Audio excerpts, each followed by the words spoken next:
जाईले जाईले माय बाबाने जगासाठी जाईले जाईले माय बाबाने जगासाठी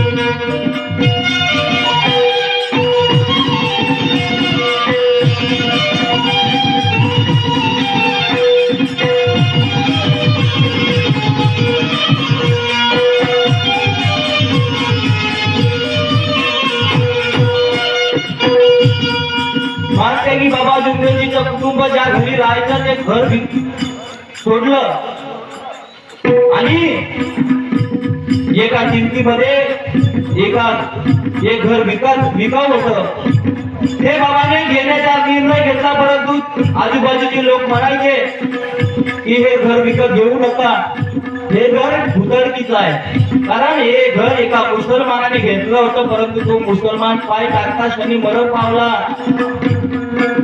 म्हणून हे घर विकत घेऊ नका.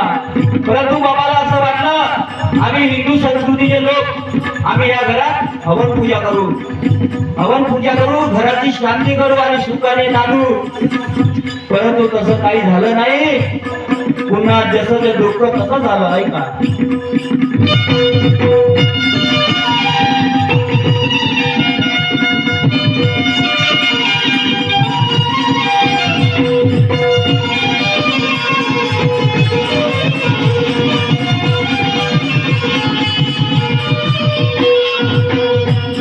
अनिलजी मस्के, बाबाचे सेवक अनिलजी मस्के यांनी सुद्धा या विचारावरती 100 रुपयाचे दान आम्हाला दिलं आहे. तरी मंडळातून नमस्कार आणि त्यांना बाबांचा आशीर्वाद.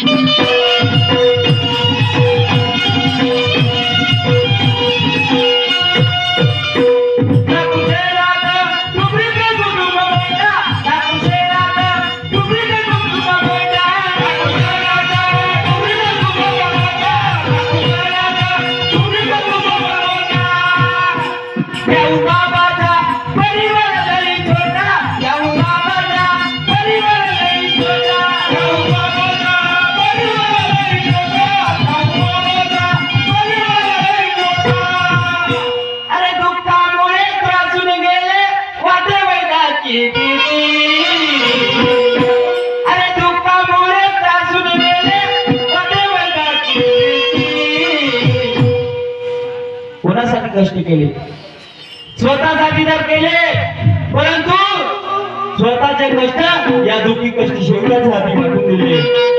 कष्ट जाईले जाईले माय बाबाने जगासाठी, जाईले जाईले माय बाबाने जगासाठी.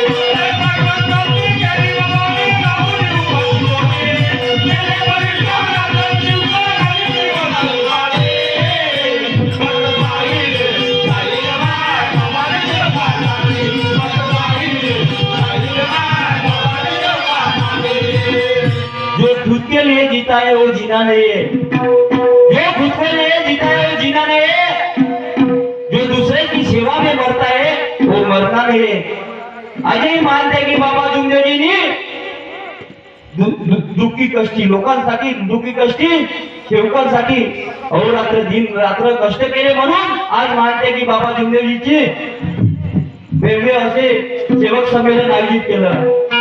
म्हणून जनावरांसारखं मरण्यापेक्षा मानते की बाबा जुंगजी सारखं मरावं, कारण स्वतःसाठी जीवन जगण्यापेक्षा दुसऱ्यासाठी जगावा, तरच आपलं नाव असते. शेवटी काय घेऊन जायचं आहे का.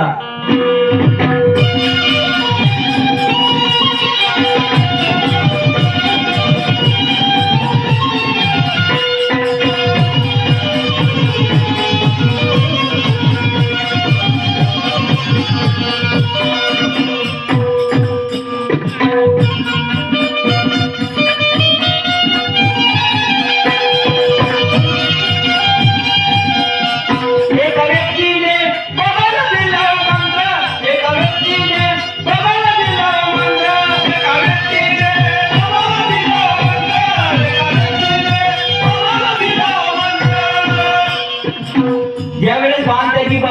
शंकरजी अश्रूच्या धारा घेऊन घराच्या बाहेर निघाले.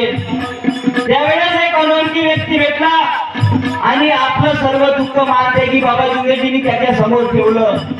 बाबा रडायचे.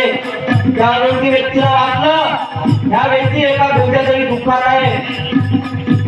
त्यावेळेस त्या अनोळखी व्यक्तीने बाबाला सांगितलं माझे वडील एका संन्यासासोबत राहायचे आणि तो संन्यासाचा मंत्र तो संन्यासी मेल्यानंतर माझ्या वडिलांचा मंत्र सर्व माझ्या वडिलांकडे आहे आणि तो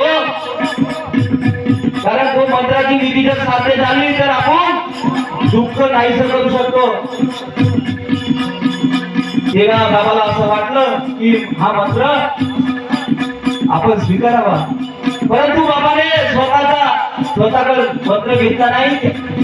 पाचही भावाच्या कुटुंबात मंत्र ठेवला. घरी परत आले. पाचही भावाच्या कुटुंबात मंत्र ठेवला आणि मंत्र समजावून सांगितला मंत्र जर साध्य झाला नाही तर मरणागती जावं लागते. पागलपण व्हावं लागते.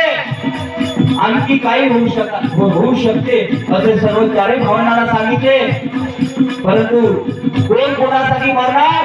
भावाला असं वाटलं कोण कोणासाठी मरणार. शेवटी बाबा समोर आले. तयार झाले.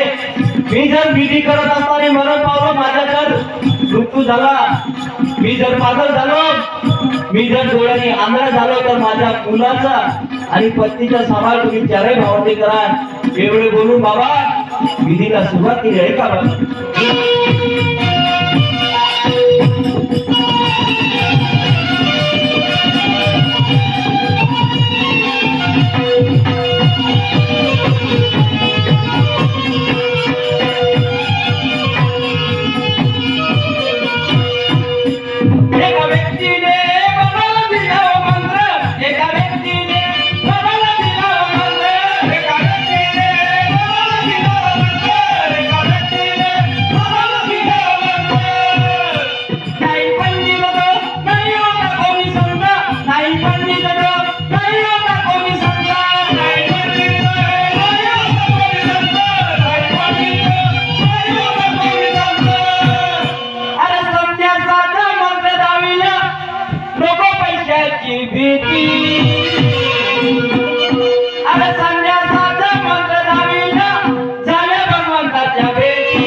मंत्र स्वीकारला. विधीला सुरुवात केली.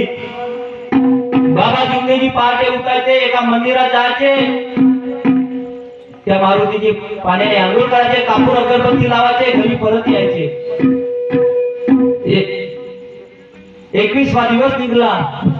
बाबाची पुतणी रक्ताने बेजार झाली. अंगभर रक्तपुर वाहू लागला. बाबाला असं वाटलं विधी कठीण आहे. कारण विधी जर मनातून सोडून दिला तरी मला मरावं लागेल आणि विधी जर साध्य झालं नाही तरी मरावं लागेल. विधी जर सोडला तरी मुलगी मरणार. बाबाने 22व्या दिवशी पुन्हा मंदिरात गेले आणि भगवंताजवळ शब्द ठेवला आणि 23व्या दिवशी घरी आले तर तीच मुलगी बाबाला खेळताना दिसली का.